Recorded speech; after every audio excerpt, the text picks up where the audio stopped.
네, 윤석열 전 대통령이 오늘 국민의힘을 전격 탈당을 했습니다. 민주당은 위장 탈당 쇼라고 지적을 했고 국민의힘은 당 단합의 계기를 하겠다는 입장이었습니다. 네, 두 분과 대선 상황 짚어보겠습니다. 이종근 시사평론가, 박창원 장한대 특임교수 두 분 어서 오세요. 어서 오십시오.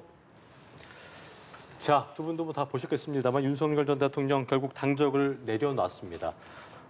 백의종군을 하겠다는 표현까지 썼는데 이런 메시지 어떻게 보시는지 궁금하고 국민의힘 지지층한테 좀 어떻게 다가갈까요? 일단 첫 번째는 좀 만시지탄입니다. 시기적으로 좀 일찍 했으면 더 큰 효과가 있었을 테고 예. 또 이런 부분은 언론에서 언제 될까 언제 탈당을 할까 이런 얘기가 나올 때 사실은 늦은 겁니다. 전격적으로 탈당을 하면 안 됐을 것 같은데 이런 일도 이렇게 입장을 표명한 거 보니까 일단 이 반성도 있었고 또 이 당의 미안함도 있을 거야라고 판단이 하게 만들어줘야 되거든요. 근데 이미 비대위원장은 계속 탈당을 요구하고 있는데 후보는 스스로 판단하셔라 이렇게 엇박자 같은 이야기가 계속 한 사나흘 지속되는 와중에서 탈당을 한 거 첫 번째 시기적으로는 좀 아쉬운 부분이 있어요. 그리고 두 번째는 아마 대통령은 두 가지를 다 노린 것 같습니다. 한 가지는 당의 부담이 되지 않게끔 하자. 왜냐하면 이번 대선이 어쨌든 자신으로부터 출발했다. 뜻이야 어떻게 됐든 간에 결과적으로는 그렇게 됐으므로 당에서 많은 어떤 그 목소리가 나오고 있는 것에 대해서 일단 반응을 한 것. 이런 부분도 있는데 또 한 가지는 뭐냐면 자신이 또 사법 리스크가 있지 않습니까? 계속 재판을 받아야 되는데 이 입장을 예를 들어서 내가 잘못했고 그리고 조기 대선이 이것 때문에였고 계엄도 사실은 잘못 판단한 거고 이런 뉘앙스가 만약에 당기게 되면 자신의 어떤 사법 리스크는 계속해야 되는데 거기에 대한 입장이 바뀌게 되는 거 아닙니까? 그러니까 자신의 어떤 자존감은 또 지켜야 되는 문제. 이 두 가지를 함께 이렇게 논하다 보니까 백의 종군이라는 말로 나온 것 같아요. 백의까지는 이야기가 되는데 종군은 탈당을 하면 사실 종군을 할 수가 없거든요. 없죠. 근데 맞아요. 이게 탈당을 하면 사실 종군이 아니라 거리를 두고 지켜만 봐야 되는데 종군이라는 표현이 그래서 좀 이렇게 딜레마를 표현한 어떤 그 상황이 아닌가 싶습니다. 자, 이종근 평론가는 시기에 대한 아쉬움 또 여러 고려사항을 둔 탈당이었다는 평가였고 박창원 교수께서 보실 때는 당원들한테 감사는 했지만 논란의 핵심이었죠. 계엄령 문건, 또 조기 대선 책임에 대한 언급은 없었거든요. 어떻게 평가하셨어요? 그러니까 반성과 사과 없는 탈당이 얼마만큼 감동을 주겠느냐. 결국은 탈당 카드가 나온 이유가 뭡니까? 소위 말해서 중도 확장성, 이걸 노리겠다라는 거잖아요. 김문수 후보의 지지율이 계속 지지부진하고 이렇게 가다가는 대패가 될 가능성이 높기 때문에 어쨌든 윤 전 대통령의 탈당을 통해서 뭔가 반전의 모멘트를 만들겠다. 그래서 중도 확장성을 가져가겠다. 이런 목표를 가진 건데 반성과 사과 없는 탈당이 징계가 아니지 않습니까? 출당이 아니잖아요. 사실 국민과 중도층, 특히 무당층들은 지난 15일 날 KBS 한국 리서치 여론조사를 보면 70%가 윤 전 대통령과 절연해야 된다라고 요구를 하고 있습니다. 그런데 절연도 아니고 징계도 아니고 그나마 반성도 사과도 없는 그냥 자진 탈당이에요. 그러니까 소위 말해서 중도 확장성을 위한 이 눈높이에 과연 맞느냐 그런 점에서 감동과 효과는 굉장히 반감된 그런 결과를 낳았다라는 거고요. 반면에 윤 전 대통령의 책임, 그러니까 대선이 대패할 경우에 사실은 윤 전 대통령의 책임이 제1번으로 등장을 해야 되는데 윤 전 대통령이 당의 요구에 따라서 탈당을 한 거잖아요. 그렇게 되면 윤 전 대통령은 대패의 책임에서 한 발 벗어나게 되는 겁니다. 그럼 결국은 윤 전 대통령의 정치적인 노림수가 이 안에 다 들어있는 거예요. 결국은 본인은 어떤 사과나 반성, 나는 잘못한 거 하나도 없고 당이 대선을 위해서 나보고 해달라고 하니 내가 희생한 거다. 이런 모양새를 만든 겁니다. 그렇기 때문에 결국 결과론적으로 김문수 후보에게 큰 도움도 되지 않았을 뿐만 아니라 오히려 자신은 희생한 모양새를 만들었기 때문에 과연 이게 국민들 눈높이에 얼마나 맞는 탈당이 되겠느냐, 효과가 그렇게 크지 않을 것이다라는 전망이 나올 수밖에 없는 거죠. 정치적인 노림수라고 표현해 주셨는데 윤 전 대통령 탈당과 관련해서 민주당과 국민의힘 관련 발언 듣고 저희가 대담 이어가겠습니다. 네. 오늘의 탈당이야말로 내란숙의 윤석열과 김문수 후보, 국민의힘이 모두 한 몸이고 공동 운명체임을 보여주는 증거입니다. 오늘 윤석열 대통령께서 탈당의 입장을 본인의 페이스북을 통해서 밝히셨는데 대통령의 탈당에 대해서 그 뜻을 저는 존중합니다.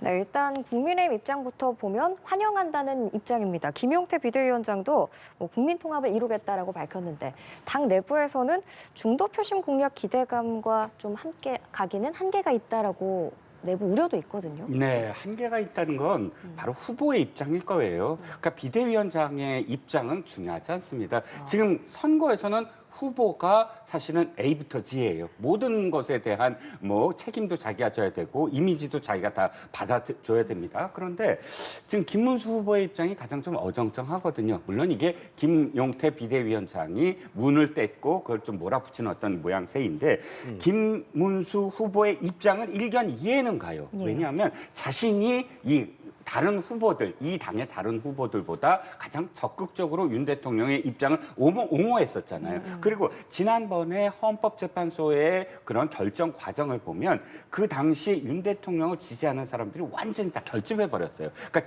당 지지율이 한동안 높았을 때도 있고 또 윤 전 대통령이지만 당시 지지율도 그때 당시에 재임 기간보다 올랐던 시기도 있고 맞아요. 이게 사실은 어떤 의미에서는 좀 거품이기는 하거든요. 그러니까 윤 대통령을 지지하지는 않지만 그러나 헌법재판소의 절차적 정당성이 지금 좀 많이 부족해 보이므로 헌법재판소가 조금 더 절차적으로 많은 어떤 부분들 그러니까 대통령이 원하면 좀 발언권도 주고 이랬으면 좋겠다라는 그런 어떤 마음도 그 안에 좀 포함된 거지 윤 대통령이 무조건 잘했다라고 한 건 아니었는데 지금 결정 이후에는 그 지지층을 고려해서 어정쩡한 태도를 보이면 중도 확장에 실패할 수밖에 없다라는 것이어서 지금 물론 이제 이 김문수 후보의 입장이 참 딜레마이긴 하나 이제부터라도 사실은 조금 더 적극적으로 중도 표심에 대한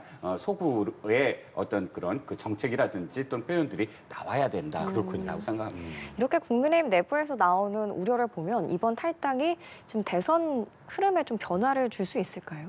이게 이제 기대는 국민의힘에서 내심 기대를 갖고 뭔가 이번에 이제 물꼬를 좀 트겠다. 그래서 탈당 카드를 꺼내 든 건데 저는 그렇게 큰 효과가 없다라고 하는 게 아까 이제 평론가 말씀하신 것처럼 후보의 이 정치력이 보이지 않았어요. 이거를 갖다가 물꼬를 누가 텄냐? 비대위원장 입에서 나왔거든요.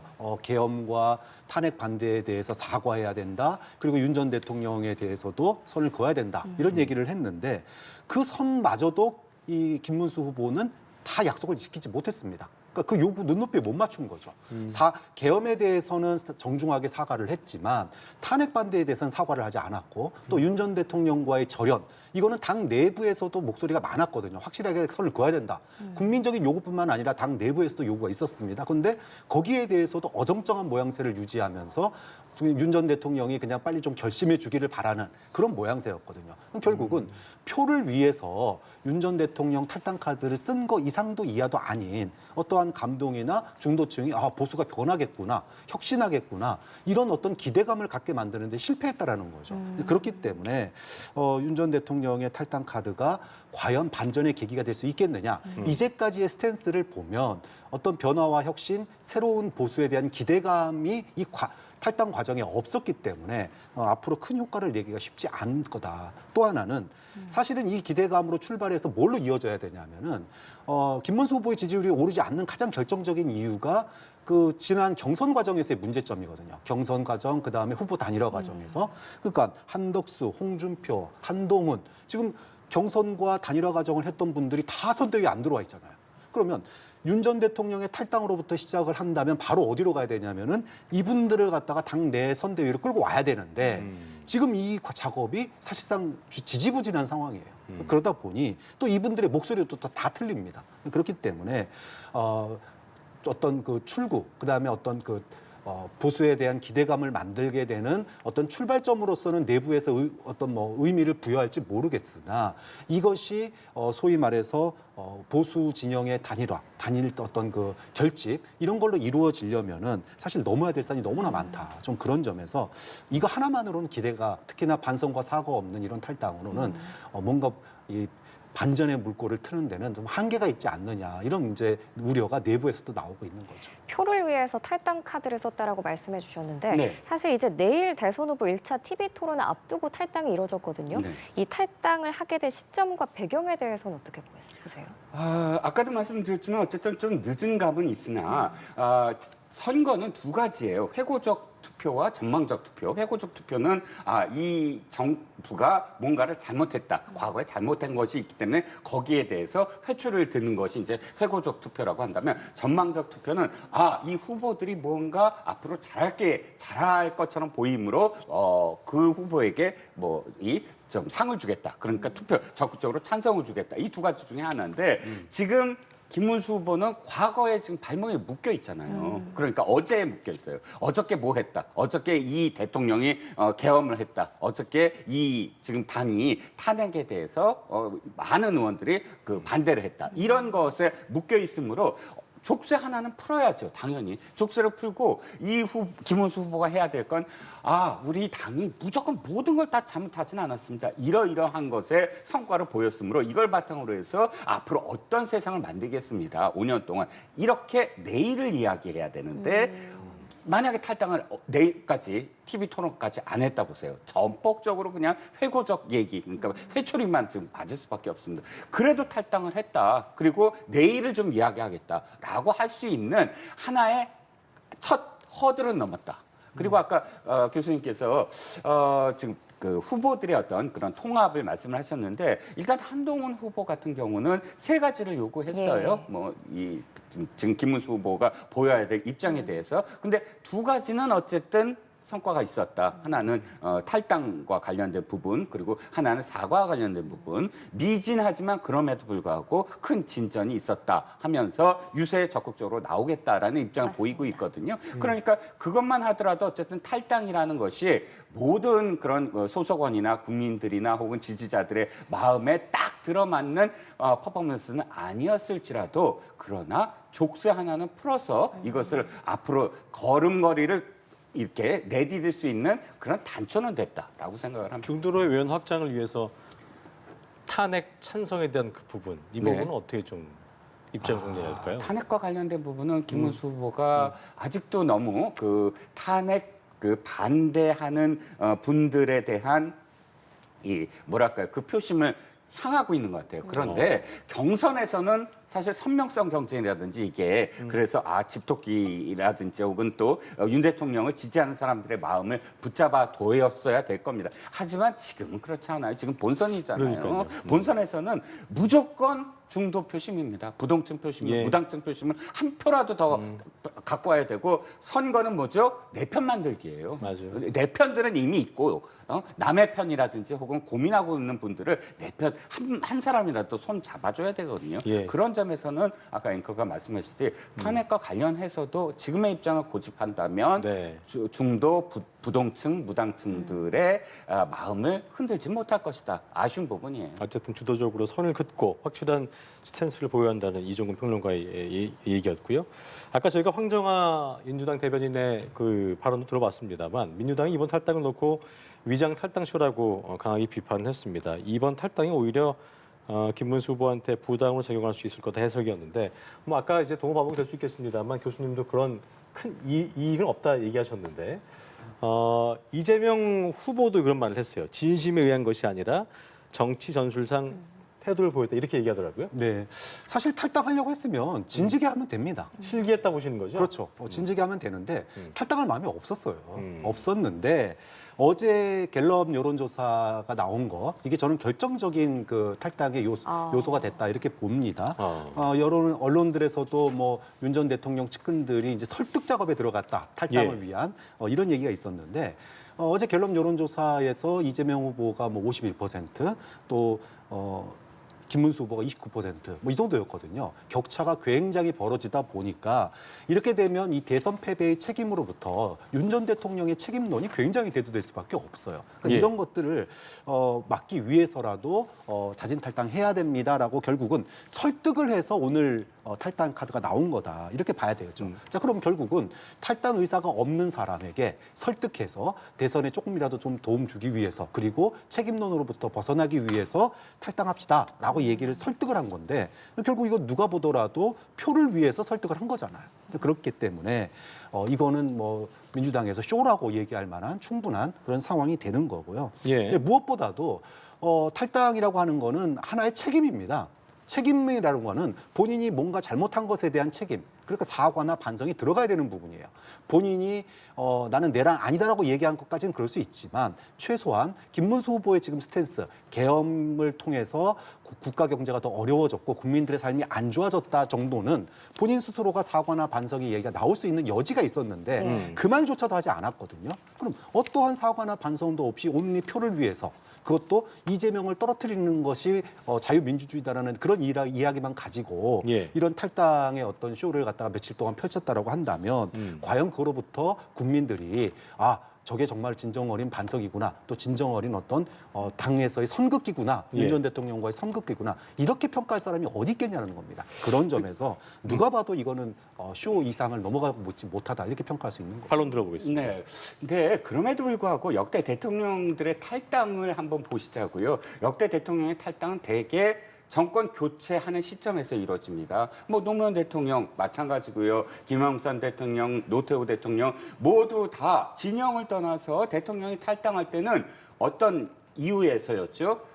그 당에 새로운 후보가 대권에 나가는데 부담을 주지 않기 위해서였습니다. 그리고 지지율이 다 떨어졌고, 근데 지지율이 떨어졌으므로 그 다음 이 대선에 나갈 그 당의 후보가 공격적으로 비판을 해요. 예를 들자면 YS도 노태우 대통령한테 막 비판을 합니다. 그러니까 노태우 대통령이 탈당을 한 거고요. 뭐 YS도 대통령 됐을 때 이해창 후보한테 사실 굉장히 비판을 받으면서 탈당을 합니다. 그렇다면 기본적으로 그냥 정치공학적으로 봤을 때 예. 표를 위해서 탈당을 한다라는 걸 비난할 수는 없어요. 왜냐하면 정권이라는 것은 어쨌든 뭐 승계해야 되고 한 진영이 자신의 어떤 이념적 가치를 실현하기 위해서는 내가 탈당함으로써 이 당이 계속 승계를 할 수 있다면 탈당하겠다라는 이야기를 탈당의 변호로 했던 대통령도 많고요. 그러니까 그것 자체를 비난할 수는 없다고 생각을 합니다. 예. 근데 이게 그냥 뭐 임기 말에 지지율 떨어진 대통령이 탈당하는 거랑 완전히 다른 거예요. 지금 탈당 얘기가 나온 이유는 국민의힘 내부에서조차도 계엄과 내란이라고 하는 이 사태에 대한 책임으로 사실은 파면당한 겁니다. 그러면 거기에 대한 최소한의 어떤 모양새가 나와야 되는데 그 최소한의 모양새가 나오지 않고 있기 때문에 김문수 후보나 보수 후보의 지지율이 올라가지 않는 거거든요. 네. 그거에 대한 탈당이면은 거기에 의미를 부여하고 진정성을 부여해야 되는데 의미나 진정성이 보이지 않는다 때문에 문제라는 거죠. 네, 어쨌든 두 분이 이제 실기했다는 부분에서는 뭐 저기 동의하셨기 때문에 국민들이 또 어떻게 생각하실지 좀 지켜보도록 하겠습니다. 예, 그리고 조금 전에 언급하신 그 갤럽 여론조사의 자세한 내용은 중앙선거관리위원회 여론조사 심의위원회를 참조하시면 되겠습니다. 예. 자, 이런 가운데 김문수 후보가 하와이 특사단을 구성했습니다. 예. 네, 하와이에 지금 홍준표 전 대구시장이 가 있죠. 맞아요. 홍 전 시장의 이 선대위 합류를 설득하기 위해서 내일 하와이로 출국을 하기로 했는데 홍 전 시장의 마음을 좀 돌릴 수 있을까요? 글쎄요. 저는 아까 교수님께서 말씀하셨듯이 탈당 이후에 통합이다라는 말씀하셨잖아요. 통합을 해야 된다. 이것도 어떤 면에서는 좀 퍼포먼스라고 생각을 해요. 저는 이게 쇼라고 표현하는 건 좀 비난하는 것 같지만 네. 퍼포먼스라는 건 굉장히 중요한 어떤 과정, 통과 의례라고 생각을 하거든요. 일단 홍준표 후보가 돌아오든 전 시장이 돌아오든 안 돌아오든 우리는 최선을 다했다라는 그런 행위까지는 뭐 효과가 있을 거라고 봅니다. 근데 홍준표 시장의 입장을 보면 사실 3년 전에도 똑같았습니다. 윤석열 후보하고 경쟁을 해서 떨어졌잖아요. 예. 그때 당시에도 나는 정치 안 하겠다라는 것, 그다음에 윤석열 후보에게 사기당했다. 그리고 세 번째, 윤석열 후보가 대통령이 되면 나라가 불행해질 것이다. 할 말 다 하거든요. 근데 이번에도 똑같은 패턴입니다. 그러면 제가 보기에는 지금 홍준표 지금 전 시장이 특사단이 갔다고 해서 며칠 남지 않았는데 돌아오는 것도 홍 전 시장의 그런 어떤 스타일 정치에 있어서는 모양새가 좀 빠지는 게 아니냐. 이왕 그렇게 이야기하고 태평양까지 건넜다면 끝까지 지켜보는 어떤 상황도 있을 수 있다. 그런데 3년 전을 돌아보면 돌아올 수도 있겠다는 생각도 듭니다. 3년 전에도 청년들한테 나 정치 그만하고 당신들하고 미래만 논의할 거야 그랬다가 며칠 만에 유세장이 나타납니다.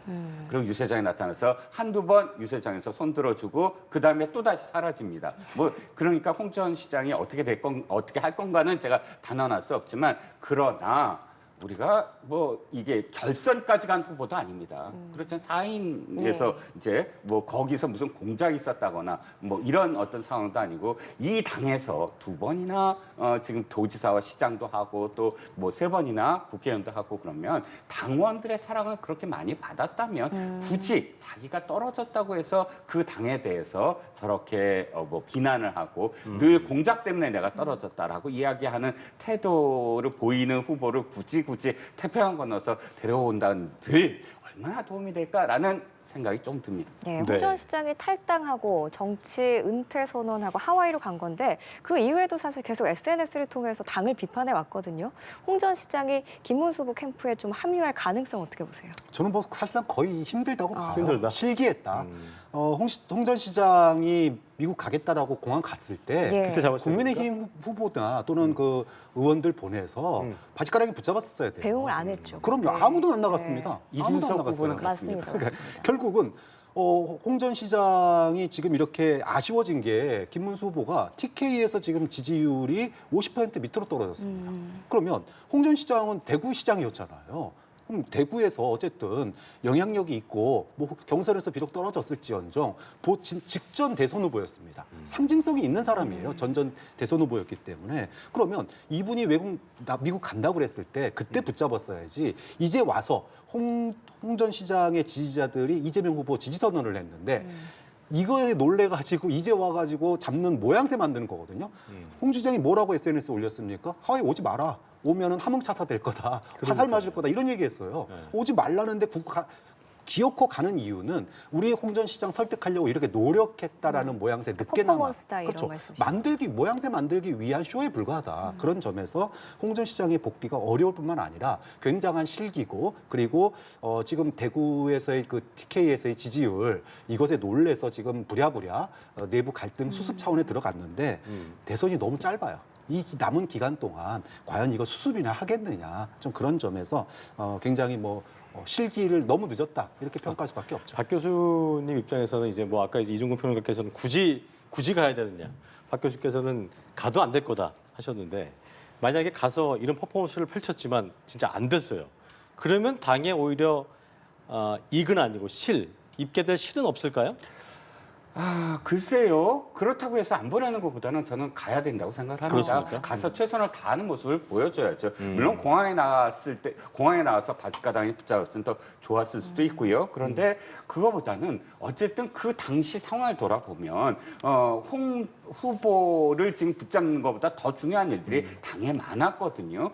지금 김문수 후보가 며칠밖에 없어요. 이제 시간이. 그러면 유세 현장 한 번이라도 더 돌고 해야 될 시간에 지금 공항에 간다? 그것도 사실 쉽지 않았던 상황들입니다. 네. 그러다 보니까 이런 상황이 왔고요. 이런 상황 속에서 가장 중요한 건 이 며칠 동안 얼만큼 진정성 있게 설득하는 과정들을 보이느냐. 저는 퍼포먼스나 쇼라고 말씀하시지만 과정도 참 중요한 것 같아요. 그렇죠. 탈당이라는 이 족쇄가 있었거든요. 그 전까지는. 근데 이 족쇄가 물론 평가절하할 수도 있지만 그 다음부터 얼만큼 이 국민들에게 진정성 있는 모습으로 보이느냐. 이 사람들 사실 자기 지역구에 뛰어다니는 것도 시간이 더 급해요. 유상범 의원 강원도, 그다음에 김대식 의원 경남. 근데 그래도 가는 건 그 자체가 사실은 굉장히 과정의 중요한 어떤 모습이다. 진정성의 일환이다 예. 보시는 거죠? 저도 진정성이 있으려면요. 네. 유상범, 김대식 의원 보내면 안 돼요. 누가 가야 되냐면은 예. 권영세 전 비대위원장 그리고 권성동 원내대표 이 두 분이 가가지고 본인이 지난 후보 단일화 과정과 경선 과정에서 잘못했다라고 속고대죄를 해야지 경선 데려올 수 있는 과정에서 겁니다. 불편했었던 그럼요. 그것 때문에 관계들. 지금 하와이 간 거 아닙니까? 그럼 거기에 대해서 사과를 하는 진정성을 보여줘야지 홍 전 시장과 이게 친분이 있는 한두 사람 보내서 이게 설득한다고 될 문제냐. 결국 본질은 쌍권의 사실은 경선 개입과 그다음에 강제단이라거든요. 아니 그렇게 이것에 실망해서 간 거 아닙니까?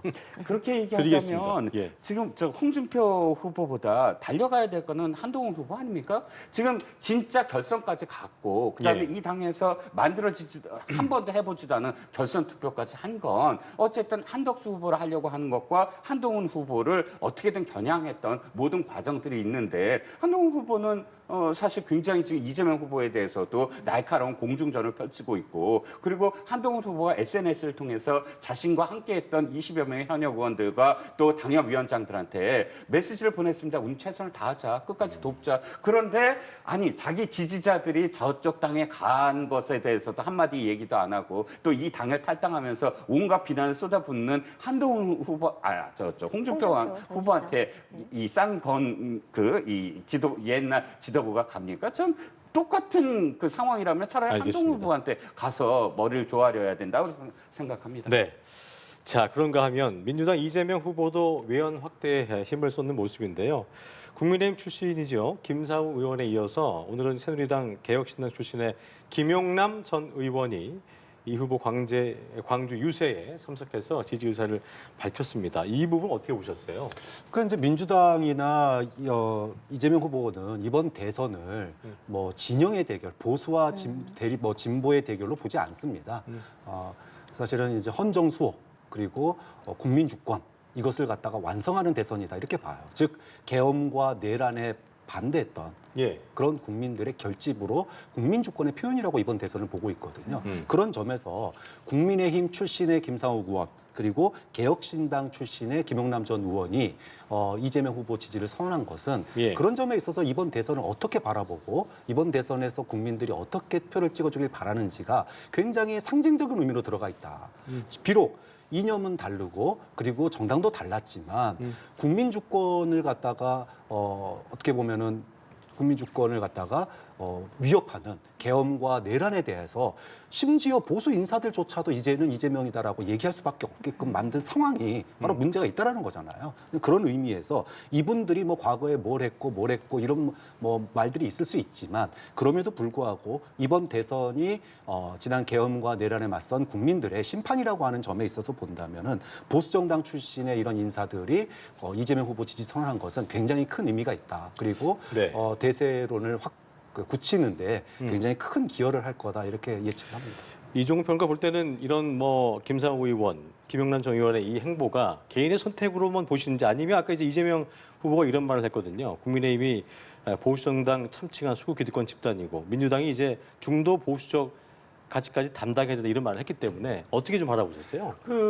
이재명 후보의 표현처럼 이 두 분이 그렇다면 이 당에서 중도 보수의 합리적인 어떤 보수의 길을 꼭 다 보여줬느냐 거기에 대해서 저는 퀘스천 마크입니다. 예. 당적은 전 바꿀 수 있다고 봐요. 당적을 바꿨어도 그 바꾼 분들이 그 바뀐 당에서 굉장히 높게 평가받는 분들이 있어요. 예. 김부겸 의원 예를 들어서 한나라당 출신입니다. 근데 와서 어쨌든 대구를 상징하는 이 당에서 대구를 상징하는 민주당의 거물로 사실 컸잖아요. 그리고 또 거꾸로도 있습니다. 새천년 민주당에 있었던 원유철 의원이 한나라당에서 원내대표도 하고 그랬었죠. 컸어요. 근데 이 두 분은 김용남 전 의원이나 김상욱 현 의원처럼 선거 때 옮기지 않았습니다. 선거 때 상대 후보한테 가서 무슨 공천을 사실 바라보는 어떤 느낌으로 가지 않았어요. 그렇기 때문에 조금 더 떳떳할 수 있는 거죠. 이 두 사람은 어쨌든 이념이라든지 이런 부분들에서 평가를 받을 수 있는 것이고요.